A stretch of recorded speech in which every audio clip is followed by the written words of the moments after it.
شہوت پر کنٹرول، خیال پر کنٹرول۔ اب غصے کے لیے مثال دوں، ہم نکالیں کیسے، اس کی ٹرک کیا ہے، اس کا طریقہ کیا ہے؟ دیکھیے، ہر وہ انسان، جتنے بھی آپ کے ایموشن اور جذبات ہیں، آپ غصے میں آتے کیوں ہیں؟ پہلے یہ دیکھیے، آپ کے غصے کے آنے کے پیچھے ایک عقیدہ ہے، تبھی آپ غصے میں آتے ہیں۔ مثال کے طور پر ایک مومن وہ ہے جس کے باپ کو گالی دو وہ غصے میں آتا ہے، وہ لڑ پڑتا ہے۔ ایک اور مسلمان ہے جسے گالی دو وہ غصے میں آتا ہی نہیں۔ ان دونوں میں ڈفرنس کیوں ہے؟ کیونکہ دونوں کے عقیدوں میں فرق ہے۔ اس کا عقیدہ یہ ہے کہ اگر کوئی میرے باپ کو گالی دے گا یہ میری بے عزتی ہے، وہ غیرت میں آتا ہے، وہ لڑ پڑتا ہے۔ فرمایا عقیدوں کے پیچھے ایموشن ہوتے ہیں، احساسات ہوتے ہیں۔ جب کوئی آپ کے ایموشنز کو، احساسات کو چھیڑتا ہے، آپ ایکشن میں آتے ہیں، عمل میں آتے ہیں، غصے میں آ جاتے ہیں۔ مثال کے طور پر آپ سب مولا علی سے محبت کرتے ہیں، کیوں خدا نے کہا کسی کے جھوٹے خدا کو برا بلا نہ کہو، کہیں وہ تمہارے سچے خدا کو برا بلا نہ کہے؟ کیونکہ جھوٹے خدا کو ماننے والا بھی ایک عقیدہ رکھتا ہے، اس عقیدے کے پیچھے اس کے ایموشنز ہیں۔ جب تم اس کے ایموشنز کو چھیڑو گے، بار بار انگلی کرو گے، وہ غصے میں آئے گا۔ رہبر نے فتویٰ دیا بھائی لوگوں کے مقدسات کو برا بلا نہ کہو، لیکن یہ قوم سمجھ ہی نہیں رہی، یہ قرآن کی آیت کی تفسیر ہے۔ پھر علماء سے نہ لڑو، قرآن سے لڑو کہ خدا نے کہا کسی کے جھوٹے خدا کو برا۔ ہم بھی کہتے ہیں وہ جھوٹے ہیں، ہم بھی کہتے ہیں وہ جھوٹے امام ہیں، لیکن امام تو ہیں ان کے۔ جب مولا علی کو کوئی برا بلا کہے گا، ملعون طارق اعظم جب امام زمانہ کو گالیاں دیتا تھا، کہ ہمیں غیرت نہیں آتی تھی، کہ ہم غصے میں نہیں آتے تھے، کہ ہم بدلہ نہیں لینا چاہتے تھے؟ کیونکہ آپ کا ایک عقیدہ تھا کہ علی بہت محترم ہے۔ آپ کے عقیدے کو جب کوئی چھیڑتا تھا آپ غصے میں آتے تھے، لڑتے تھے۔ اسی طرح ان کے بھی عقیدے ہیں، ان کے ذہن میں بھی ہے کہ ہمارے امام بہت محترم ہیں۔ جب آپ ان کے عقیدوں کو چھیڑتے ہیں وہ ایکشن میں آتے ہیں، اور ایکشن کے نتیجے میں جھگڑا ہوتا ہے، قومیں مر جاتی ہیں۔ اب امام فرماتے ہیں اگر اپنے غصے کو ختم کرنا چاہتے ہو تو اپنے عقیدے کو بدلو۔ عقیدہ بدلے گا، ایموشن بدلیں گے، ایموشن بدلیں گے، ایکشن بدلے گا۔ ہاں، ہمارے ایک استاد ہیں، مثال دوں، ان کا نام ہے عثمان، بہت بزرگ ہیں، 70 ایئرز اولڈ۔ ان کو شیعہ بنایا ہمارے استاد کے استاد نے، قبلہ محمد باقر نجفی صاحب، جو تحریک جعفریہ کے سابقہ غالباً صدر بھی رہ چکے، انہوں نے ان کو شیعہ بنایا۔ فرمایا یہ صاحب جب شیعہ بنے، اب نام بھی عثمان ہے، جب ہم نے کہا کہ بھائی آپ نام کیوں نہیں بدل رہے؟ اکثر لوگ جب شیعہ ہوتے ہیں تو مولا علی کا یا کوئی اہل بیت کا نام رکھتے، تو انہوں نے کہا میں مکمل بدل گیا۔ میں نے کہا ایک چیز تو پرانی رہو اپنے اندر، ہر چیز میں نے بدلی، لیکن میں نے کہا مجھے یاد تو رہے کہ کسی زمانے میں میں کیا تھا اور آج کیا ہوں، اپنے کل کو یاد رکھنا چاہتا ہوں۔ تو ان کا جب اس مذہب میں تھے تو ان کا عقیدہ الگ تھا۔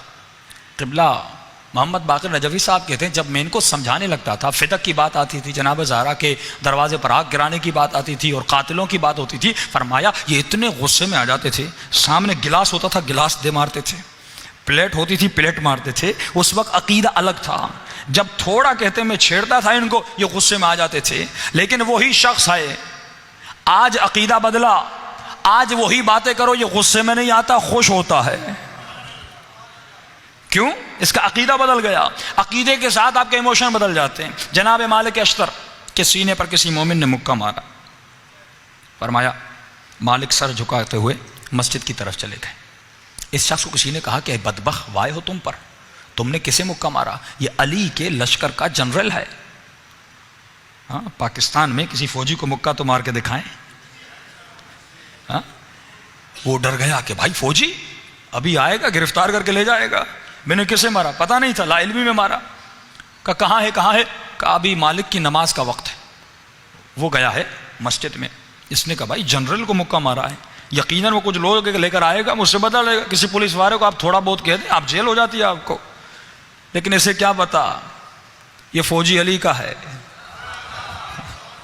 یہ غلام علی کا ہے، کردار بھی علی جیسا ہے۔ ایک مرتبہ دوڑتا ہوا مسجد گیا، دیکھا مالک نماز پڑھ رہے ہیں۔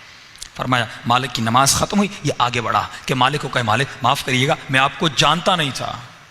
یہ ہے دگنی پالیسی، یعنی پتا چلا کہ مالک کا عہدہ کیا ہے؟ معافی. جب پتا نہیں تو مکہ. یہ منافق انسان ہے، منافق کی نشانی ہے کہ ہمیں پتا چلے کہ فلاں صاحب سے مجھے کچھ ملے گا. السلام علیکم قبلہ صاحب، کیسی طبیعت ہے؟ خیریت سے ہیں؟ لیکن پتا چلے اس سے کچھ ملنے والا نہیں، ہمیں سلام بھی نہیں کرنا. سلام علیکم یعنی ملنے جلنے میں بھی منافقت، کسی کو سلام کرنے میں منافقت. کہ ہمارے ایک مشہور مولانا تھے، ان کو کسی شہر میں دعوت ملی مجلس کی، نیاز بھی ماشاءاللہ اچھا خاصا لیتے تھے. ایک مجلس کا انہوں نے 2.5 لاکھ لیا، اور بانی مجلس نے بڑا انتظام کیا. کہا جب جانے کا وقت ہوا تو وہ گاڑی میں بیٹھے، بانی مجلس گھٹنوں پہ ہاتھ رکھ کے بیٹھا ہوا ہے. مولانا آپ کا بہت شکریہ، آپ آئے، آپ نے قدم نوازی کی. انہوں نے کوئی اس کو جواب نہیں دیا، چلے گئے.